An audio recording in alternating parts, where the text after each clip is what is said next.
Welcome to my channel David আর আমি রয়েছি সুব্রত। আজকে একটি বাংলা সিনেমা নিয়ে কথা বলতে চলেছি, যার নাম বুমেরাং। আশা করি সবাই জানে, বইটি ট্রেলার ইতিমধ্যে লঞ্চ করে গেছে এবং ট্রেলারটি দেখে আমার তো খুব দুর্দান্ত লেগেছে। আশা করছি 7ই জুন মুভিটি রিলিজ করবে। 10ই মে রিলিজ করার কথা ছিল, কিন্তু ইলেকশনের জন্য সেটি সম্ভব হয়নি।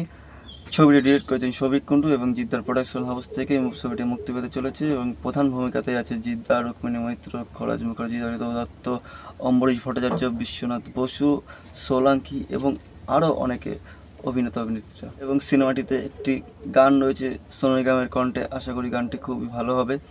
সিনেমার ট্রেলারটি দেখে মনে হলো জিদ্দার ক্যারেক্টারটা একটি অন্যরকম হতে চলেছে, একটি সায়েন্টিস্টের ক্যারেক্টার হয়তো করতে চলেছেন এবং রুক্মিণী মৈত্র ডবল রোলে আমরা আশা করি দেখতে পাবো, একটি রোবট আর একটি সাধারণ মানুষ। আর সাথে খরাজ মুখার্জির ক্যারেক্টারটি দেখেও রোবট লাগছিল, জানি না কি আছে। তো যদি হয়তো একটু অন্যরকম হবে, এটি দেখে যেরকম লাগলো, যদি এরকমই হয়তো সিনেমাটি একটু অন্যরকম হতে চলেছে সেটি সন্দেহ নেই। বাংলা সিনেমাতে হয়তো এরকম সিনেমা আগে কোনোদিন আসেনি, এই প্রথমবার হয়তো হতে চলেছে জিদ্দার হাত ধরেই। তো বক্স অফিস সাফল্য আমরা আশা করছি এবং ব্লকবাস্টার হোক সেটাও চাই। আর যারা জিদ্দার ফ্যান অবশ্যই সিনেমাটি দেখবেন, আমি তো দেখবই।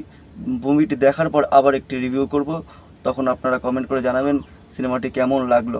আশা করি ভালো হবে। কিছু কিছু জায়গায় হয়তো একটু অন্যরকম নড়বড় লেগেছে এবং সিনেমার পোস্টারটি অত একটা, যেইভাবে সিনেমার ট্রেলারটি এসছে সেরকম হয়তো হয়নি, তো আমার ভুলও হতে পারে। তো ভিডিওটি দেখে কেমন লাগলো, যদি ভালো লাগে তো লাইক কমেন্ট করে দেবেন এবং সাবস্ক্রাইব করে রাখবেন এরকম ভিডিও আবার দেখার জন্য। Thank you.